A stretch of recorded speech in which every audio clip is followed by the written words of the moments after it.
नमस्कार, आप देख रहे हैं न्यूज वन हिंदुस्तान। इस वक्त की खबरों में मैं आपके साथ अजय तिवारी।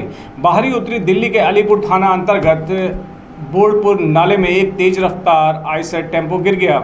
यह हादसा उस वक्त हुआ जब टेम्पो चालक बोर्डपुर पुरते से हिरण की चौकी की तरफ जा रहा था। इस दौरान टेम्पो ने अपना नियंत्रण खो दिया और गहरे नाले में जा गिरा। लेकिन गनीमत रही कि टेम्पो चालक समय रहते बाहर निकल गया, वरना उसकी जान भी जा सकती थी। स्थानीय लोगों ने जब टेम्पो को नाले में गिरा हुआ देखा तो वहां पर खड़े दो लोग नीचे उतरे और टेम्पो के अंदर दाखिल हुए ताकि यह पता लग सके कि टेम्पो के अंदर कोई फंसा है या नहीं। कुछ देर बाद सर्च करने के बाद पता चला कि टेम्पो के अंदर कोई नहीं है। सर्च करने के बाद दोनों युवक टेम्पो से बाहर आ गए और पूरे मामले की जानकारी दी। अभी हम 5 मिनट पहले जा रहे थे, देखा था गाड़ी नीचे चली गई थी। नीचे जाके देखा था बंदा कोई भी नहीं था ना। अभी देख के आए थे, हमने बोला शायद कोई बंदा नीचे दब गया हो, तो अभी गए थे, वहाँ पे कुछ नहीं मिला। टेम्पो के अंदर कई तरह के लोहे के गाटर व पत्तियां रखी हुई थीं। गनीमत रही कोई भी नुकीली चीज ड्राइवर को नहीं लगी, वरना उसकी जान जा सकती थी। मामले की जानकारी दिल्ली पुलिस को भी दी गई। जानकारी मिलने के बाद दिल्ली पुलिस की टीम भी मौके पर पहुंची और पूरे मामले की जांच में जुटी। सर, ये मैं सुबह जा रहा था यहाँ से 6 बजे करीब, तो मैंने इस पर नज़र मारी थी तो गाड़ी नाले में गिरी पड़ी थी। फिर मैं ड्यूटी से वापस होकर आया, तब भी ये गिरी हुई थी। तो मैंने अभी देख के आया हम अंदर, ये पैर भी हमारे पानी में गंदे हो रहे, कहीं अंदर बंदा नाले में मतलब साइड दब नहीं गया हो, तो ऐसा कुछ नहीं था अंदर। ये गाड़ी सुबह से ही पलटी हुई है साहब। दिल्ली से प्रदीप सिंह उज्जैन की रिपोर्ट। अयोध्या में फिर जमीन का जिन निकला। जमीन के कब्जे के प्रयास को लेकर अयोध्या फिर चर्चा में है, जहां मांझा बरहेटा में जमीन को लेकर लोढ़ा ग्रुप और स्थानीय किसान आमने सामने हो गए हैं।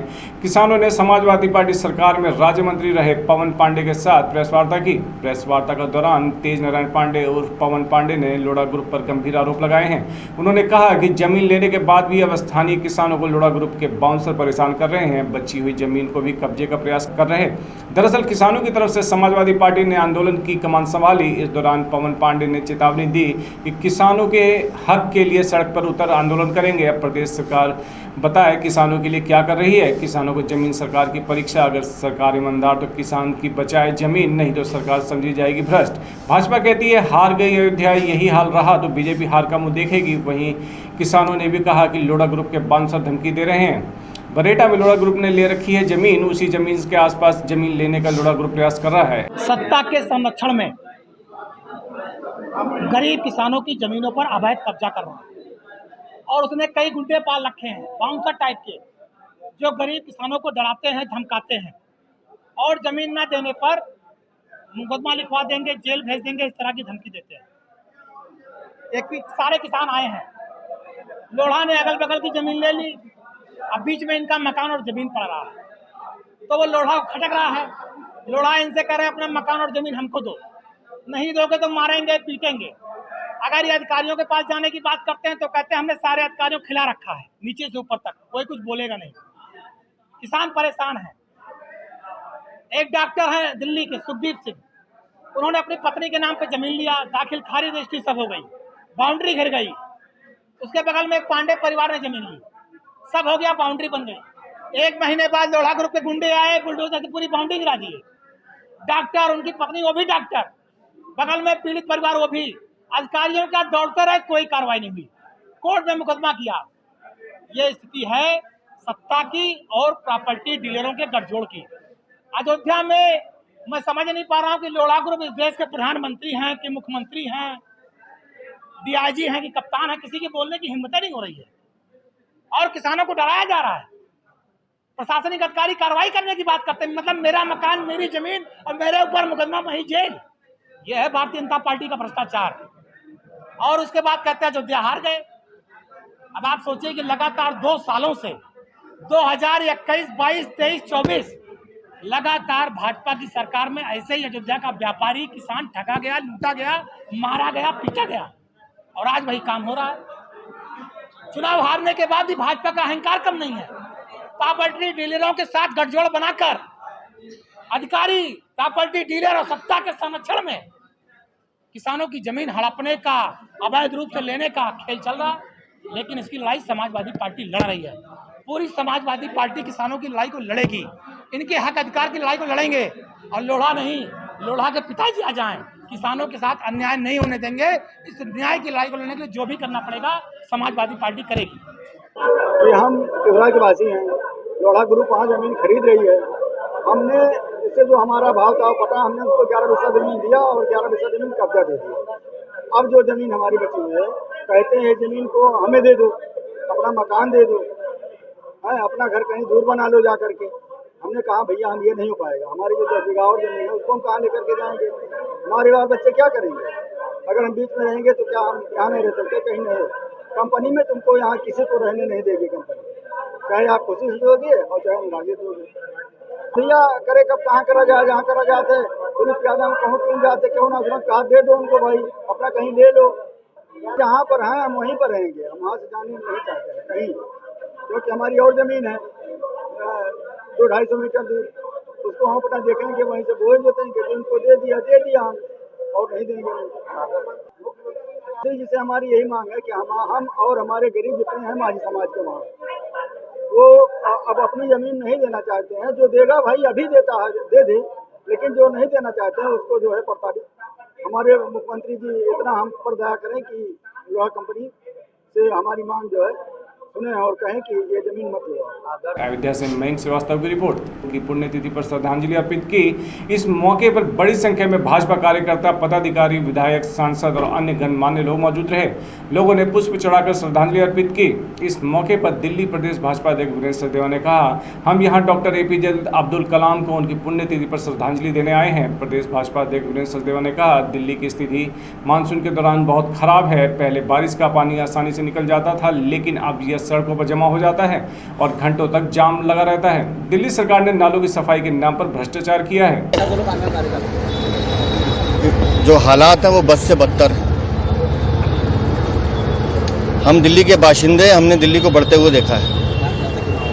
अमूमन पहली दूसरी बारिश के बाद हालात ये होते थे कि पानी बरसता था तो आधे 1 घंटे में सड़कें साफ हो जाती थी, लेकिन अब हालात ये हैं कि 15-20 मिनट की बारिश के बाद भी 10-10 घंटे पानी सड़कों पे जमा रहता है। दिल्ली की सरकार, उनके विभाग, चाहे वो PWD हो, जल बोर्ड हो या MCD हो, इन्होंने भ्रष्टाचार किया है। नालों की सफाई पर पैसे खाए हैं। और अगर नालों की सफाई कर दी गई होती, 18 बड़ी ड्रेन हैं दिल्ली में, अगर उनकी सफाई कर दी गई होती तो ये हालात नहीं होते कि नई दिल्ली स्टेशन भी डूबा हुआ है, रामपुरा भी डूबा हुआ है। जहाँ दिल्ली के जिस कोने में चले जाओ वहाँ हालात ख़राब हैं। और उससे भी दुर्गति ये है कि दिल्ली के नौनिहाल, उनकी गलती ये है कि बारिश के बाद वो सड़क पर चल रहे हैं और वो जान गंवा बैठते हैं। दिल्ली सरकार की लापरवाही, भ्रष्टाचार, उस सब का परिणाम है जो दिल्ली की जनता भुगत रही है। Bureau report, news 1 Hindustan, Delhi.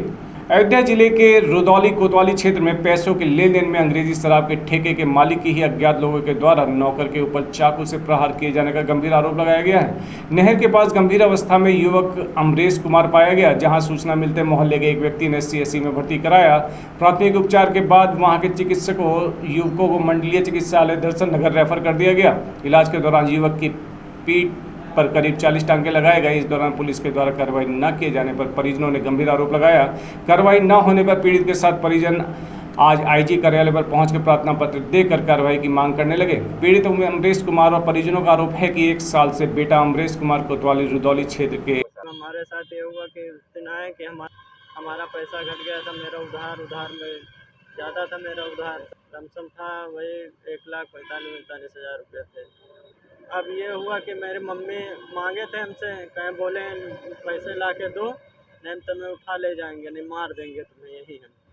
तो मैंने घर पे फ़ोन किया, घर पे फ़ोन करें तो मम्मी हमारी 80,000 रुपये जेवर और गिरोर करके लाइक देने के बाद ही हमें छोड़ दें कोई कहे पर। फिर हम घर चले आए, फिर दुकान बगल में आते राहत रहें। उस दिन रात में आवत रहें राकेश जायसवाल और उनके साथ में 2 लोग और रहे। हमें पीछे से वार कर दें, राकेश कहीं मारो। वहीं के हैं उनके, मतलब हमारे उनके मामा थे। पुलिस से शिकायत करे, पुलिस कह रहा है ये चोट नहीं, ये चोट लगी है, मारा नहीं गया है, बाइक से गिरे हैं, टाइल्स लग गई है। ये चाकू से मारे हैं हमें। ये टाँके लगे हैं 40-40। मेडिकल नहीं हुआ था, वहाँ बोले कि ये चोट लगी है, वहाँ से भेज दिए थे फैजाबाद। अच्छा, यहाँ मेडिकल कॉलेज में गए थे DIG साहब के पास।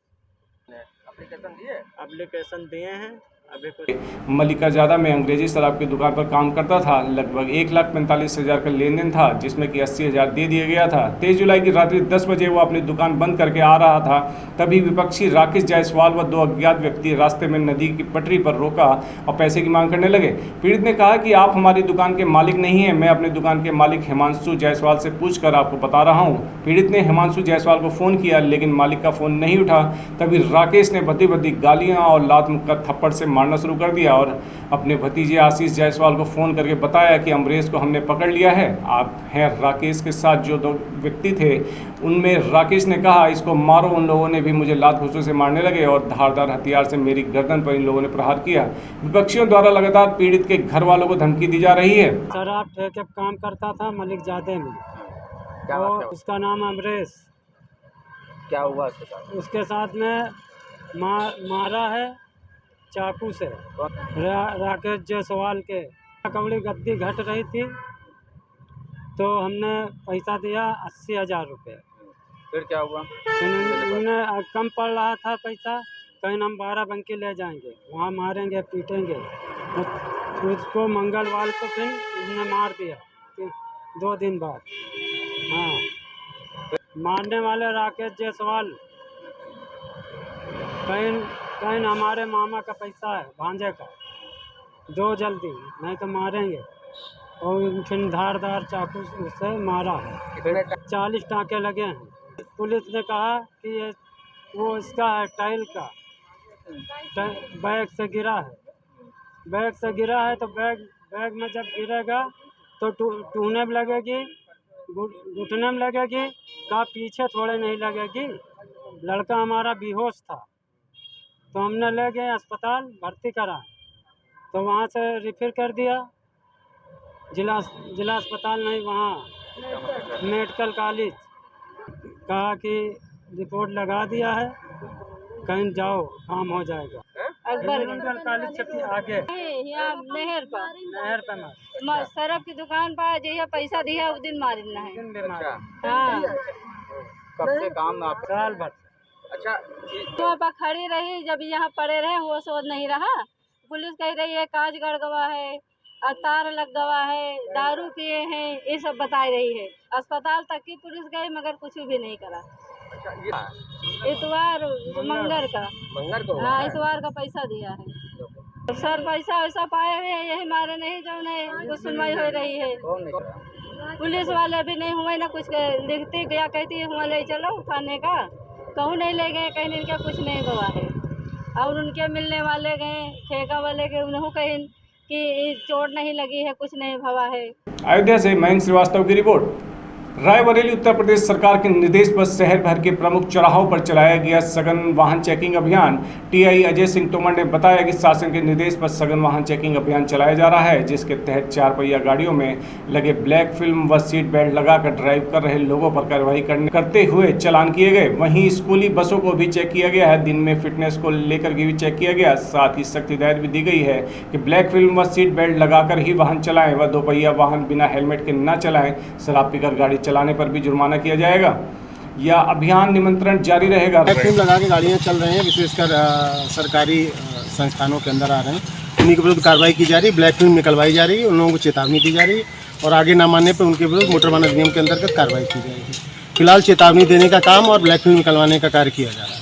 रायबरेली से वैभव सोनकर की रिपोर्ट। रायबरेली उत्तर प्रदेश के मुख्यमंत्री के लाख आदेशों के बाद भी भूमाफियाओं पर लगाम लगती नजर नहीं आ रही। ताजा मामला रायबरेली के सालोन तहसील के विकासखंड डी का मामला प्रकाश में आया है, जहां पर फुर्सतगंज रोड संपर्क मार्ग से पूरे मजरे रेखा में गट्टा संख्या 3488 पीडब्ल्यूडी विभाग द्वारा निर्मित कर बनाई गई सरकारी पुलिया का क्षेत्र के भूमाफिया दबंग जेपी संविदा कर्मचारी भी हैं, जिसका नाम प्रदीप कुमार पांडे बताया जा रहा है, जिसके द्वारा पीडब्ल्यूडी की सड़क व सरकारी पुलिया सहित बंजर भूमि की 4 दीवारी के अंदर कब्जा किया जा रहा है। इसके संबंध में विश्व दलित परिषद के प्रदेश अध्यक्ष राजेश कुरील के द्वारा अधिकारियों के संज्ञान में कई बार प्रार्थना पत्र देकर बताया भी गया, लेकिन विभाग में बैठे अधिकारियों की मिली भगत से तालाब बंजर भूमि पर इसी तरह से भूमाफिया कब्जा कर रहे हैं और अधिकारी हैं कि आंखों पर पट्टी बांधे और कान में रुई ठूस कर एसी चैम्बर में बैठकर आराम फरमा रहे हैं और सरकार की किरकिरी कर रहे हैं। फिलहाल अब देखना यह होगा कि खबर प्रकाशित होने के बाद इन अधिकारियों की कुंभकर्णीय नींद टूटती है भी या नहीं,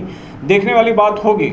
मामला मैं जिलाधिकारी महोदय के पास आया हूँ और पिछले कई महीनों से जो है एक मामला जो है सलोन तहसील के अंतर्गत है ब्लॉक डी का, जो डी से जो है वाया रोखा होते हुए क्या कहते हैं फुर्सतगंज को जो है एक सड़क जाती है PWD की, जो PWD के द्वारा निर्मित है और जो है वहाँ पे एक सरकारी पुलिया बनी हुई है, PWD की सड़क है ये। और इसमें वहाँ के कुछ दबंग भूमाफिया प्रदीप कुमार पांडे जैसे लोग वहाँ पे एक ये बंजर भूमि है, ये गाटा संख्या 3488 बंजर भूमि है। इस बंजर भूमि में जो है गांव के निकास कई लोगों का जो है निकास, जो घरों का पानी होता था, बरसात का पानी होता तो इसी ज़मीन में ये तालाब में होता था और ये PWD के द्वारा जो पुलिया बनी हुई है, इस पुलिया से ही पानी की निकासी होती थी, जिसको दबंग भूमाफिया द्वारा प्रदीप कुमार पांडे और उनके साथियों द्वारा उस बंजर ज़मीन को, सरकारी बंजर ज़मीन को, जिस पे PWD की जो सड़क है, इस सड़क पे बाउंड्री पक्की बना के पुलिया को जो है को घेर लिया, कब्जा कर लिया। रायबरेली से वैभव सोनकर की रिपोर्ट। बने रहे खबरों में, देखते रहें न्यूज़ 1 हिंदुस्तान। नमस्कार। आप देख रहे हैं न्यूज़ 1 हिंदुस्तान।